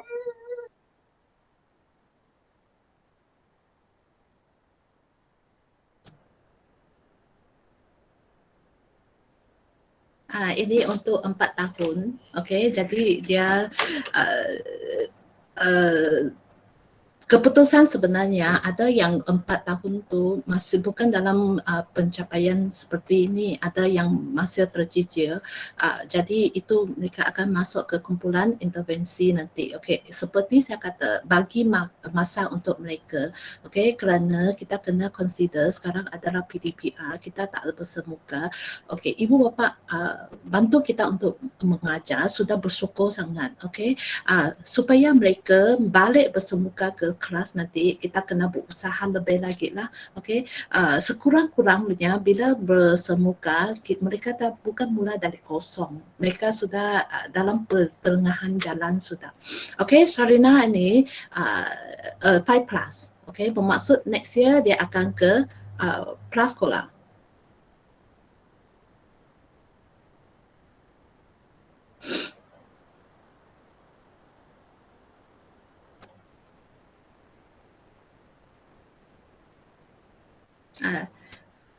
Okey, dua budak ini, okey, kemenjadian anak mereka membaca disebabkan oleh ibu bapa mereka. Ibu mereka sangat rajin untuk ulangkan rakaman video yang saya kongsi pada setiap Jumaat.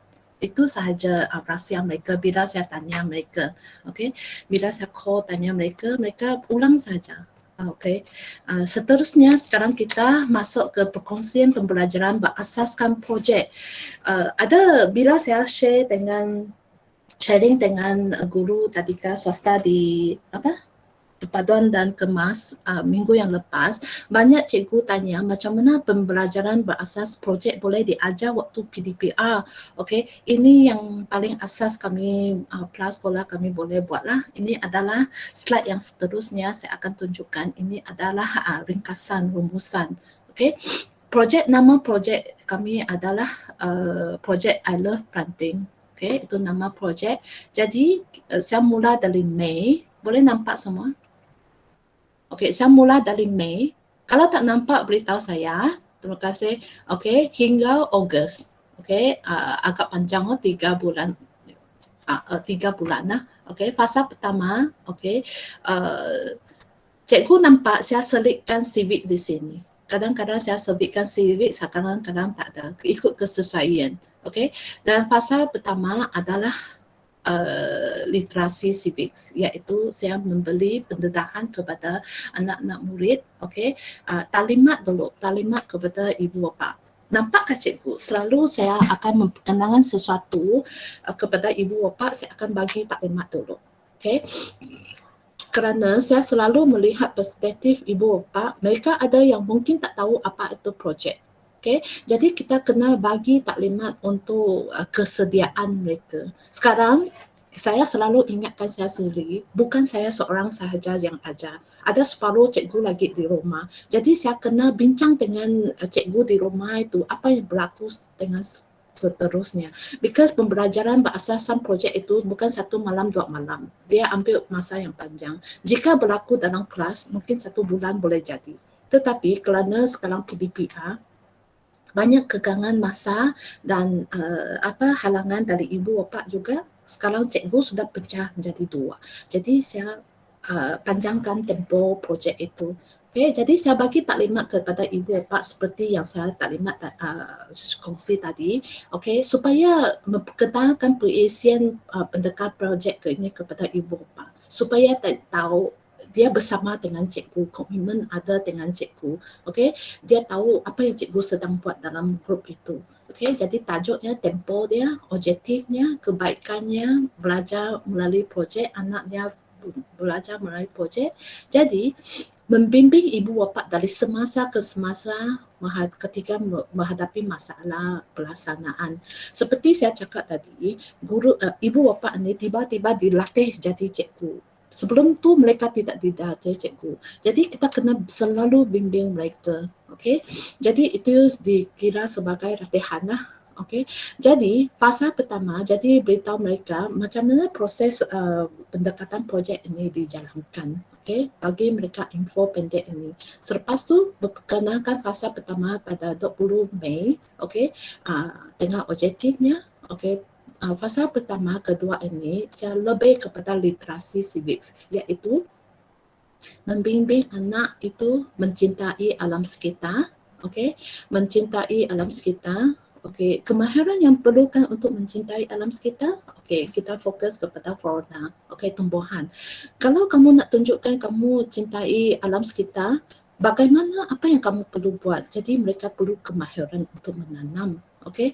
Jadi itu semua adalah literasi, kemahiran dan literasi civic bermaksud kemahiran dan ilmu yang perlu sebelum kamu balik pergi ke amali. Okey, jadi fasa pertama. Okay, jadi ini saya masuk ke literasi civic bila ke Mei sahaja, 24 Mei. Jadi masuk ke fasa kedua, mereka mula tanam. Okay, sambung tanam. Okay, nanti saya akan dengan detail selanjutnya. Jadi fasa ketiga, keempat, okay, adalah tentang mereka memahati tumbuhan mereka, okay, nilai bertanggungjawab dijalankan untuk rutin jaga tumbuhan mereka kerana mereka sekarang berada di macam mana kamu sayangkan alam, kalau kamu macam mana kamu tunaikan tanggungjawab sebagai insan untuk jagakan flora bumi ini. Okey, jadi mereka siramlah, bajalah. Okey. Jadi saya masukkan kesepatukan dengan sains untuk mengukur, okey, untuk mengukur pertumbuhan mereka. Okey, bermaksudnya projek ini berlaku pada episod kedua. Okey. Jadi when come to fasa ketiga, okey, mereka bentang hasilan mereka. Okay. Ibu bapa tanya saya, cikgu dapatkah anak saya 4 tahun tu bentang hasil projek itu sangat berat, sangat stres untuk mereka. Bila saya bagi mereka perincian pada kalimat sini, saya kata kalau kamu percaya anak kamu boleh, dia boleh. Kalau kamu percaya anak kamu tak boleh, dia tak boleh. Itu saja jawapan saya bagi ibu bapa. Kamu tengoklah nanti kemampuan anak kamu. Jadi soalan kedua come to me adalah ibu Amran. Dia tanya, cikgu, anak saya pertuturan tu pun belum tepat. Dia tak boleh pasir dalam BM. Saya kata tak apa. Okay, when come to pembentangan, apa yang saya pentingkan adalah latihan mereka, keberanian mereka untuk bentang hasilan mereka. Okay, bahasa tu saya kemudiankan. Jadi barulah berani dia postkan video yang anak dia bentang. Okay, jadi sebab itu saya kata sepanjang projek itu kita kena bimbing ibu bapa kerana mereka tidak dilatih jadi cikgu. And come to fasa ketiga, jadi saya akan mengukurkan hasil pembelajaran mereka dari projek itu melalui penulisan. Okay, penulisan sebagai intervensi projek mereka, okay, dan bentang penulisan tentang projek mereka, tentang hasilan mereka dan lukis. Okay, itu sahaja mampu murid pra buat untuk pendekatan projek. Okay, ini fasa pertama. Okay, adalah planting. Jadi melalui YouTube, okay, dedahkan kepada anak murid, okay, ciri-ciri benda hidup. Okay, ciri-ciri benda hidup. Okay, saya ada setengah jam lagi. Okay, tentang benda hidup, saya akan bawa murid masuk ke projek itu perlahan-lahan. Okay, apakah benda hidup? Okay, apakah keperluan asas? Okay, saya bimbing even soalan yang kena tanya anak pun saya setkan soalan itu kepada ibu bapa. Suruh mereka tanya anak sendiri, rumusannya adakah kamu benda hidup atau bukan benda hidup? untuk nilai kan sebenarnya ini adalah soalan penilaian supaya boleh bezakan apakah benda hidup dan tidak hidup selepas ikut video-video ni. Okay, jadi selepas tu mereka sudah tahu ciri-ciri benda hidup, mereka buat ini. Okay, ini dikira peta minda bergambar. Jadi peta ini mereka buatlah sebut selepas hasil dan dari video-video tadi itu. Jadi mereka classifykan benda hidup, ciri-ciri benda hidup dan bukan hidup. Mereka sebut di rumah. Okay, sebab ni hasilan mereka. Okay, tengok gembira kan selepas mereka hasil. Okay, ini banyak yang 4 years old dalam sini. Okay, saya tak boleh bawa semua di sini. Jadi ini 4 tahun. Inilah ibu yang risau anak dia boleh bentang kah? Okay, jadi dia bentang seperti ini. Madam, masih dekat jadual tu.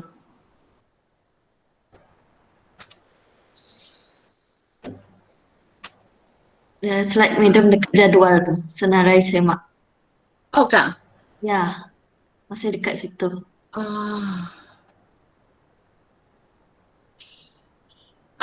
Masa dalam jadual senarai semak kan? Tadi. Sekarang inilah yang Khairul tu kan, apa? Beliang Ahmad Beliang ni, ada gambar dia. Ada? Okey. Ni yang ni. Okey, bermaksudnya saya tak boleh maksikan slide saya. Macam ni saja. Tak dapat. Dapat. Tak dapat maksimum kan? Ya, maksimum kan dia akan hilang. Okey, cikgu, sekarang kita tengok Ahmad Belian tu dia bentangkan hasil benda hidup dan tidak hidup dia. Dia 4 tahun, okey. Topik yang dia bentang itu selepas fasa pertama itu adalah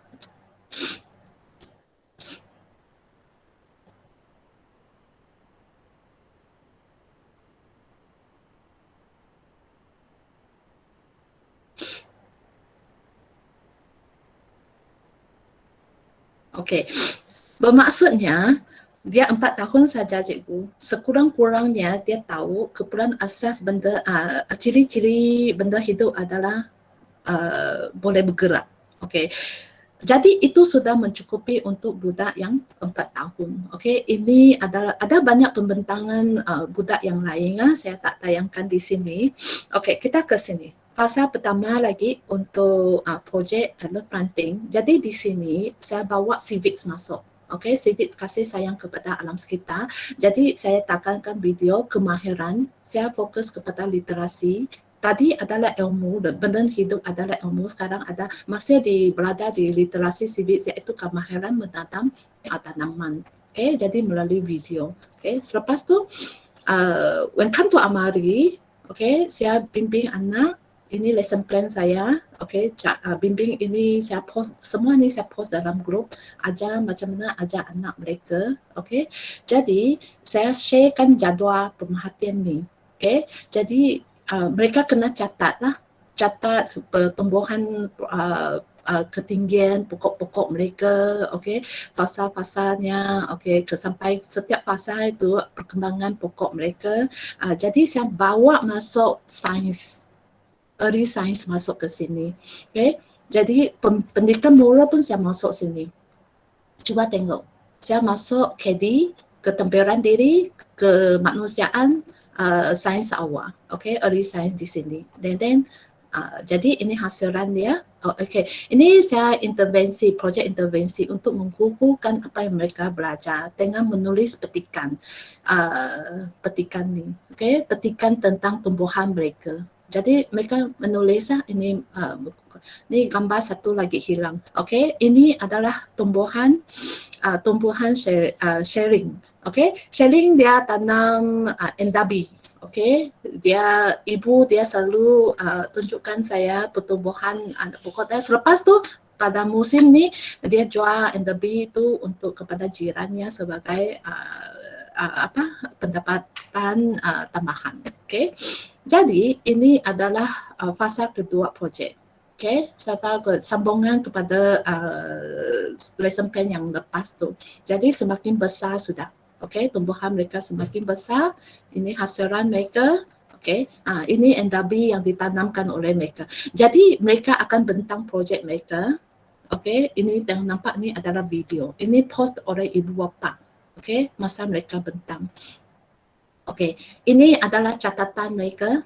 Okey, catatan mereka ikut jadual saya bagi tu. Saya tidak galakkan mereka cetak di luar. Jadi ibu bapa akan lukis ikut apa yang saya share dalam grup itu.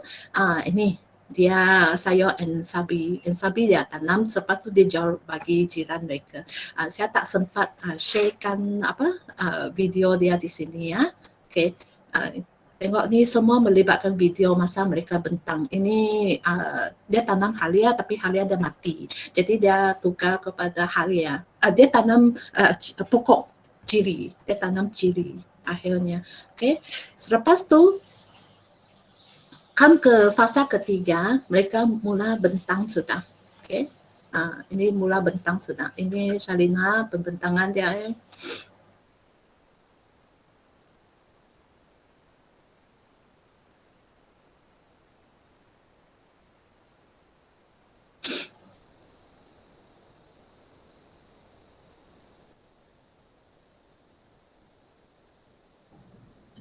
Memang tak dapat dengar ke, Madam? Tak dapat dengar ke? Ya, tak ada suara. Oh ya kak. Langsung tak ada suara kak? Saya lah yang terdengar. Orang yang lain, peserta yang lain boleh dengar? Tak dengar. Tak dengar. Cuba Madam besarkan slide. Besarkan slide. Entire screen. Oh, tak dapat juga. Dapat. Yang sebelah dia, Madam? Sebelah yang... sebelah ni gambar saja. Oh, gambar saja. Okey. Boleh dengar? Boleh dengar tak?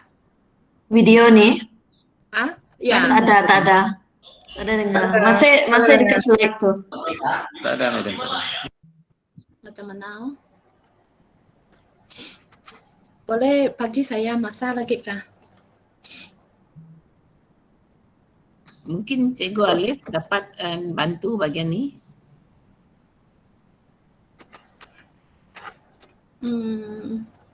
Saya sudah memenuhi semua syarat tu.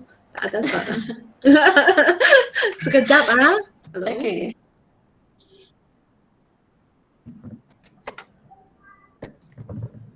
Hello， 帮我们一下，我 video 没有声音。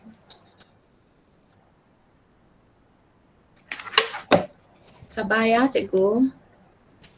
Okey. Kita boleh pergi nanti kita balik kepada Shalina ni. Okey. Ini seterusnya projek fasa ketiga iaitu okey di sini.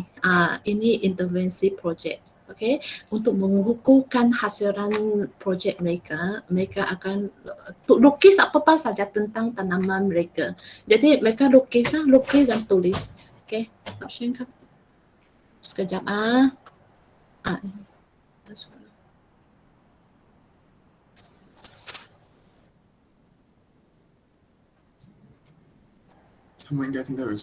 Dapat dengar cikgu? GB boleh dengar? Tak dapat dengar cikgu. Masih belum dapat, Madam. Dia memang macam tu. Kalau kita present dalam PowerPoint memang tak dapat dengar audio dia. Oh. Sebab dia macam ada konflik dengan Google Meet yang kita sudah. Memang tak dapat. Okey, tak apa. Saya on saja yang ini. Okey.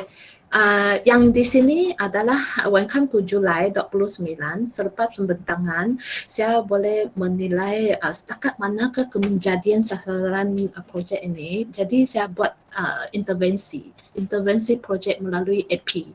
Okey, iaitu mengukuhkan apa yang mereka belajar. Dalam gambar itu mereka belajar, saya masukkan early science, iaitu mereka kena pasti tulis nama bahagian-bahagian pokok ni. Okey, bunga, kerana mereka sudah tanam kan, mereka tahu macam mana rupa pokok mereka. Okey, yang belum berbunga tu, belum ada buah tu, memang gambar mereka tak ada bunga dan buah lah. Okey, jadi mereka gunakan tanah palsu. Okey, mereka tahu keperluan asas untuk pokok tanaman mereka. Okey, jadi untuk pemantauan sekolah PDPR ni, okey, ini adalah senarai semak saya sendiri untuk memantau kerja harian saya sendiri. Iaitu di sini saya tulis tarikh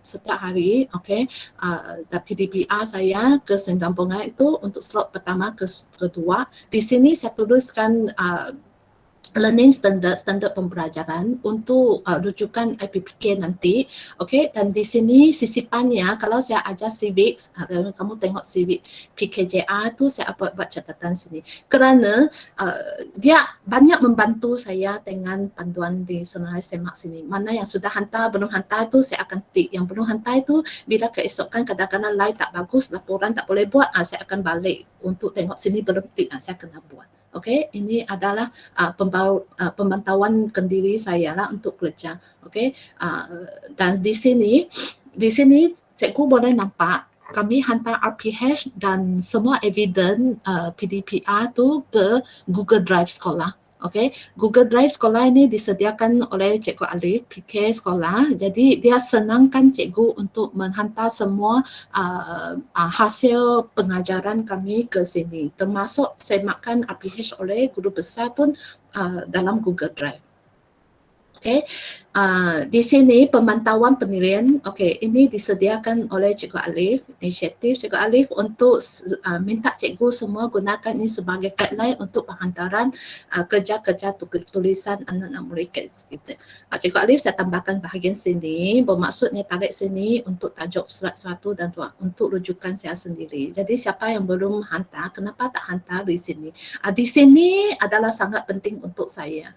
Sebab mereka tak hantar, masa ni saya akan PM atau call ibu bapa itu. Okey, dari sinilah ini bahagian sinilah murid yang pada bulan Jun mereka tidak hantar kerja, Mei saya rasa, bukan Jun, ya Julai mereka tak hantar. Saya tanya mereka satu-satu lah. Okey, dan ini Google Drive yang saya maksudkan tadi. Okey, ini sangat menyenangkan cikgu untuk menghantarkan PDPR kami dan evidence dengan laporan kami di sini ikut mingguan. Setiap minggu, hujung minggu, Cikgu Alif akan sediakan satu folder untuk kami cikgu untuk masuk hantar submit ni semua ke sini. Okay. Kalau nak tahu tentang Google Drive dengan senarai ini secara lanjut boleh tanya Cikgu Alif. Okey, untuk rumusan, okey, ini adalah rumusan saya sendirilah selepas PDPR ni. Saya rasa kecemerlangan atau kejadian anak-anak kita pada waktu PDPR ni banyak bergantung kepada kerjasama antara guru, pihak sekolah, anak murid, ibu bapa yang rapi, sangat saling menyokong antara satu sama lain. Jangan salah antara satu sama lain, tapi membantu antara satu sama lain. Okay, ibu bapa yang telah mengamalkan keibubaan yang berkesan menjamin kejayaan pembelajaran anak. Okey, semoga pelibatan aktif ibu bapa dalam PDPR menjadi amalan selepas anak murid balik ke sekolah nanti. Okey, itu sahaja. Happy teaching and learning from home. Sharing is caring. Okey, ada soalan? Ada soalan? Terima kasih, Madam. Okey, sekarang kita terus kepada sesi soal jawab. Sebelum kita ni, ada apa-apa soalan daripada cikgu-cikgu sekolah lain? Sekolah lain? Okey, dalam chat box pun ada satu soalan. Saya rasa lah. Mana tadi? Daripada ni Madam. Ada satu soalan lah. Mana? Dari Cikgu Siti Syahirah binti Muhammad. Kenapa saya tak nampak? Madam tak nampak kah? Okay. Ada kalau ibu bapa adik-beradik semua tidak dapat baca. Ya.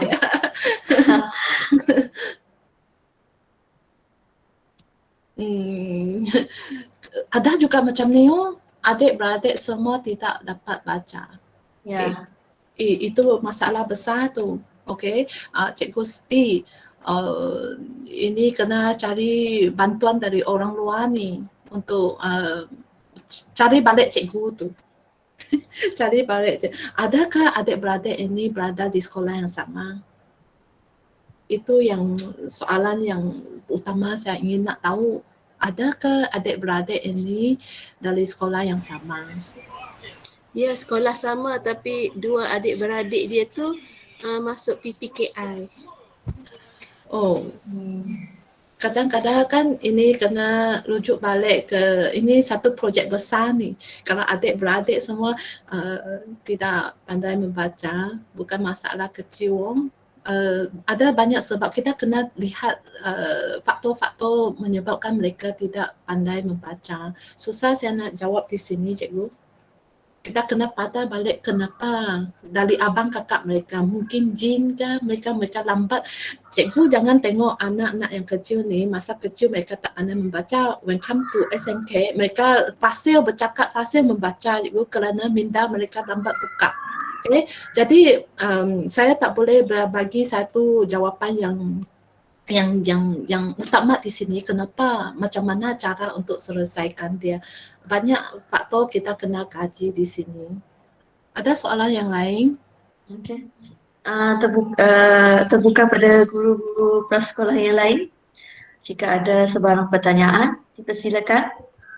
Ya, tulis di sinilah kalau malu boleh tulis di Cikgu Siti, ada satu cadangan di sini. Kadang-kadang kan ada adik-beradik tidak boleh membaca, mungkin cikgu boleh kaji mereka dan memahati mereka, ambil evidence dan hantar dia untuk pakar, untuk diagnose. Mungkin mereka ada masalah pembelajaran. Okay? Kerana ini adik-beradik ini, bukan dia seorang saja. Okay? Cikgu perlu fokus ambil dia sebagai kes kajian dan memahati dia, termasuk adik abang kakak mereka, dan kutip evidence yang cukup, rujuk dia kepada pakar. Itu cadangan saya lah. Ya, memang adik-beradik dia telah masuk PPKI. Ya, bermaksud dia ada masalah berkaitan dengan jin lah, cikgu. Ya, mungkin jugalah.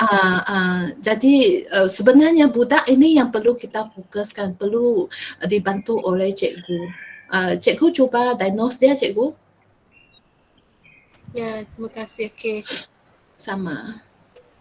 Okey, terima kasih Cikgu Tan atas cadangan tu tadi. Okey, ada apa-apa soalan daripada guru prasekolah yang lain? Soalan ke ataupun cadangan daripada guru prasekolah bagaimana pelaksanaan PDPR di prasekolah masing-masing? Boleh bagi sedikit cadangan ke? Okey. Cikgu saya nampak di sini dalam chat box sini ada Cikgu Alif postkan yang anugerah PDPR tu. Cikgu boleh masuk untuk tengok macam mana benda ni boleh membangkit semula sikap belajar anak-anak murid saya. Ada lagi? Ada lagi? Ataupun ada yang sudi berkongsi pelaksanaan PDPR di sekolah masing-masing, di prasekolah masing-masing. Kita boleh share lah, share di dalam perkongsian ni bersama-sama. Okey, kalau tak okey. Tak ada Okey, kalau tak ada, sebelum kita bersurai, kita nak ambil gambar dulu, boleh? Jadi semua boleh buka kamera. Kita nak ambil gambar untuk evidence. Okey? Boleh buka kamera semua? Hai Suzana.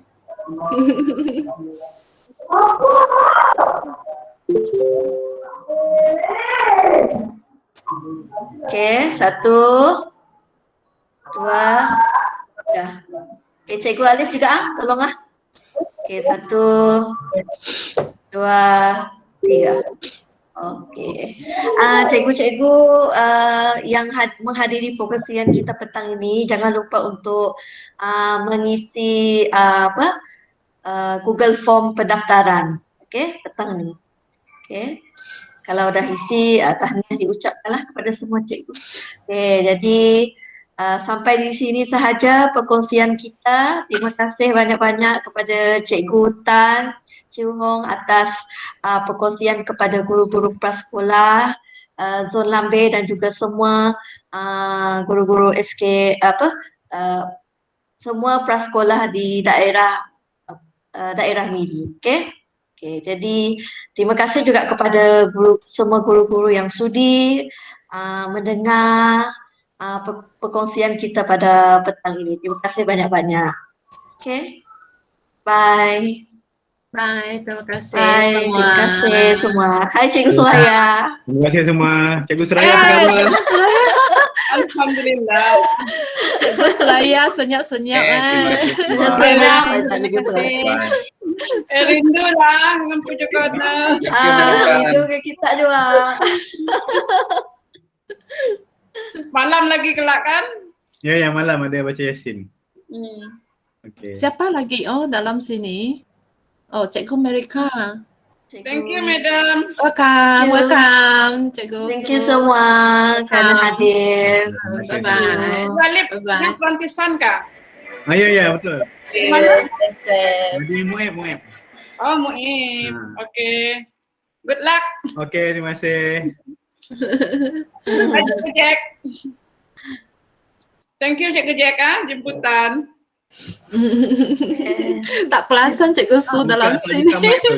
Ada Madam dah Si singgahnya tadi. si dapat. Takut ngaco. Ada tadi. Okay, bye. Okay, bye semua. Terima kasih. Bye. Bye.